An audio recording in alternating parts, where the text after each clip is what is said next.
Audio Jungle.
ఈ రోజు 3 రోజుల కస్టడీ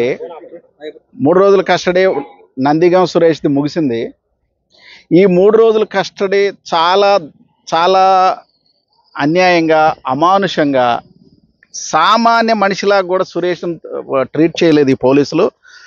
లాయర్ స్వయంగా పోలీస్ స్టేషన్కి వెళ్ళినప్పటికి కూడా లాయర్ని కూడా మాట్లాడనివ్వని అనైతికంగా, చాలా దుర్మార్గంగా ఈ పోలీసులు ప్రవర్తించారు.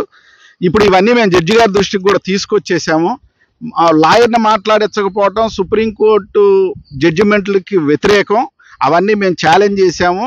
కాకపోతే ఇది ఇవాళ ఇన్ఛార్జ్ కోర్టు, అసలు కోర్టు జడ్జి గారు సెలవు పెట్టడం వల్ల ఇన్ఛార్జ్ కోర్టులో ఈ పిటిషన్ ఇవాళ ఏం జరగలేదు. 2వ తారీఖు పోస్ట్ చేశారు. ఈ మ్యాటర్లన్నిటికి కలిపి ఖచ్చితంగా ఈ పోలీసుల మీద మేము హైకోర్టులో ఛాలెంజ్ చేస్తాం.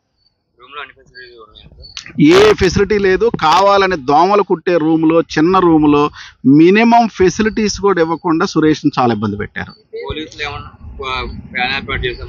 అవన్నీ అబద్ధాలు. అవన్నీ 2వ రోజు జరిగింది. దీంట్లో 100% పోలీసులు ఈ సురేష్ని ఇల్ ట్రీట్ చేసిన దాంట్లో ఖచ్చితంగా వీళ్ళ మీద హైకోర్టు యాక్షన్ తీసుకుంటుందని నేను నమ్ముతున్నా. నేను తానికొండ చిరంజీవి, న్యాయవాది.